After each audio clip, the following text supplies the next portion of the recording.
जय हिंद। ना ट्रम्प और टैरिफ्स ये दोनों वर्ड्स साथ में बहुत लंबे टाइम से हम लोग सुनते आ रहे हैं एंड मैंने कई वीडियोस में इस टॉपिक को कवर भी किया है। बट यूएस फेडरल कोर्ट ने जो टैरिफ्स को इलीगल डिक्लेयर किया है तो लगता है कि अभी ये सब और लंबा चलने वाला है, क्योंकि इस रूलिंग के अगेंस्ट अभी सुप्रीम कोर्ट में अपील भी करेंगे ट्रम्प। खैर, हमारे लिए इंपॉर्टेंट ये है कि क्या इस डिसीजन के अंडर हमारे भारत पर लगे 50% टैरिफ्स आते हैं या नहीं, क्योंकि आपने अगर सुना हो तो कुछ लोग कह रहे हैं कि सिर्फ 25% टैरिफ्स आएंगे इसके अंडर, पूरे 50% नहीं। बट इसमें कुछ कंफ्यूजन वाले एरियाज हैं एंड 25% टैरिफ से तो ज्यादा ही इस डिसीजन के अंडर कवर होंगे। सो काफी इंटरेस्टिंग वीडियो होने वाली है, काफी कुछ है आपके जानने के लिए। Welcome to geopolitics with Harsh. मैं हूं Harsh Gurjar and let's begin. So हम सभी ट्रम्प के सेकंड टेन्योर की शुरुआत से ही देख रहे हैं कि उन्होंने अपनी फॉरेन पॉलिसी में टैरिफ्स को एक बड़ा वेपन बनाया है। वैसे तो फर्स्ट टर्म से ही उन्होंने चाइना पर टैरिफ शुरू किए थे, लेकिन 2025 में और अग्रेसिव हो गए। अप्रैल 2025 में ट्रम्प ने रेसिप्रोकल टैरिफ्स अनाउंस किए। रेसिप्रोकल टैरिफ्स का मतलब होता है कि अगर एक देश अपने ट्रेड पार्टनर के सामान पर इंपोर्ट ड्यूटी लगाता है तो सामने वाला देश भी जवाब में उसके सामान पर टैरिफ लगा देता है। ये जरूरी नहीं है कि दोनों कंट्रीज सेम परसेंट ड्यूटी ही लगाएं, कभी सेम परसेंटेज होता है और कभी अलग, लेकिन मकसद हमेशा ट्रेड को बैलेंस करना और अपने देश के हितों की रक्षा करना होता है। इसको सिंपल शब्दों में आप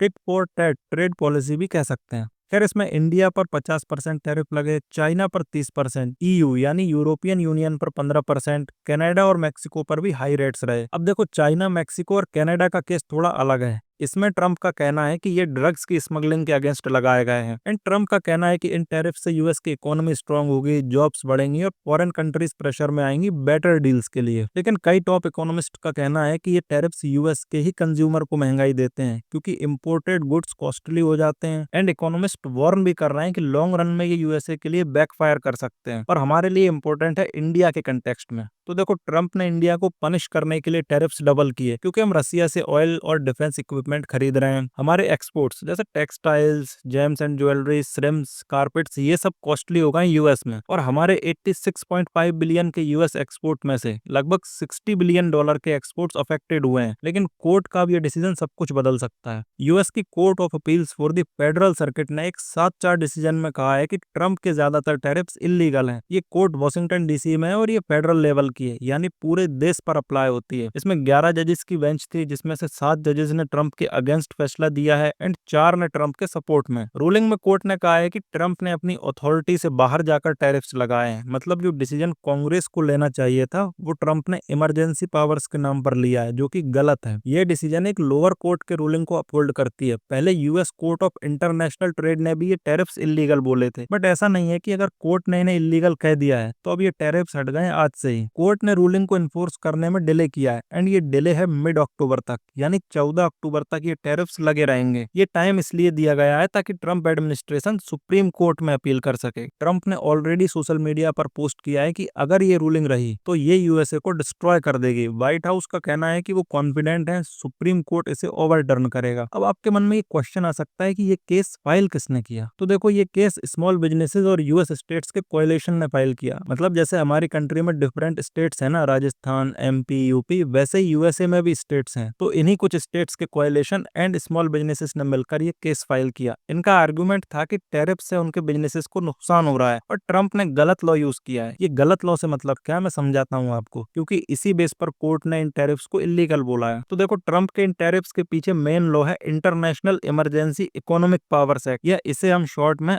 IEEPA भी कहते हैं। ये जो लॉ है ये 1977 में बना था एंड ये लॉ प्रेसिडेंट को नेशनल इमरजेंसी में कुछ पावर्स देता है। फॉर एग्जांपल, जैसे फॉरेन एसेट्स फ्रीज करना या ट्रांजैक्शंस ब्लॉक करना या कुछ इकोनॉमिक पावर्स भी। देखो, अब यहाँ ध्यान से समझना, IEEPA प्रेसिडेंट को ब्रॉड पावर्स देता है टू रेगुलेट इकोनॉमिक ट्रांजैक्शंस। इसमें इंक्लूड है इंपोर्ट्स एंड एक्सपोर्ट्स। कब? जब एक नेशनल इमरजेंसी डिक्लेयर की जाती है, जो unusual and extraordinary threat से रिलेटेड हो, जिसका सोर्स फॉरेन हो और जो यूएस के नेशनल सिक्योरिटी, फॉरेन पॉलिसी या इकोनॉमी को थ्रेटन करता हो। स्पेसिफिकली सेक्शन 1702 के अंडर प्रेसिडेंट रेगुलेट कर सकता है इंपोर्टेशन और एक्सपोर्टेशन ऑफ गुड्स। कब?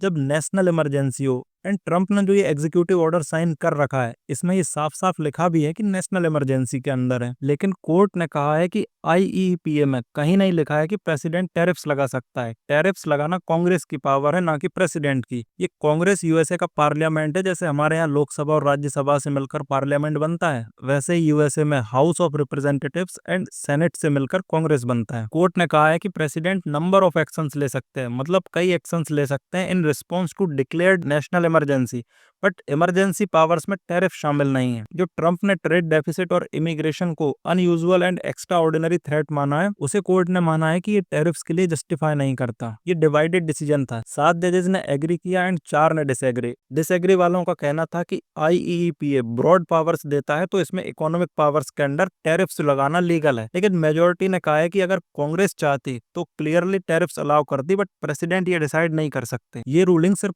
आईईपीए बेस्ड टैरिफ्स पर अप्लाई होती है, ना कि स्टील एल्यूमिनियम जैसे दूसरे लॉस के अंडर वाले टैरिफ्स पर। अब यहाँ आता है एक बड़ा कंफ्यूजन, क्या इंडिया पर लगे 50% टैरिफ जो अप्रैल और अगस्त में आए इस कोर्ट रूलिंग के अंडर आते हैं? तो ध्यान देना, अप्रैल में ट्रंप ने 25% रेसिप्रोकल टैरिफ्स लगाए थे भारत पर, और अगस्त में 25% एक्स्ट्रा रशियन ऑयल इंपोर्ट्स की वजह से लगाए, तो टोटल हो गए 50%। इसने अफेक्ट किया लगभग 60 बिलियन के इंडियन एक्सपोर्ट्स को। ये दोनों ही टैरिफ्स आईईपीए के अंडर थे, और यूएस कोर्ट रूलिंग ने कहा है कि आईईपीए से टैरिफ्स लगाना इलीगल है, मतलब इंडिया को 60 बिलियन के अफेक्टेड एक्सपोर्ट्स पर रिलीफ मिल सकता है। ये हमारे एक्सपोर्टर्स के लिए बड़ी खुशखबरी है। कुछ लोग बोल रहे हैं कि अगस्त के टैरिफ शायद सेक्शन 232 या 301 लॉस के अंडर सेफ हैं, लेकिन ये सिर्फ छोटे सेक्टर्स के लिए जैसे ऑटो पार्ट्स के लिए है, बाकी ज्यादातर टैरिफ इस रूलिंग से हट सकते हैं। व्हाइट हाउस चिल्ला रहा है कि ये रूलिंग यूएस को नुकसान करेगी, वो सुप्रीम कोर्ट में अपील करेंगे। एंड मान लो हाइपोथेटिकली अगर सुप्रीम कोर्ट भी इस डिसीजन को सही मानता है तो टैरिफ्स हटेंगे, एंड अगर टैरिफ्स हटते हैं तो यूएस को $159 बिलियन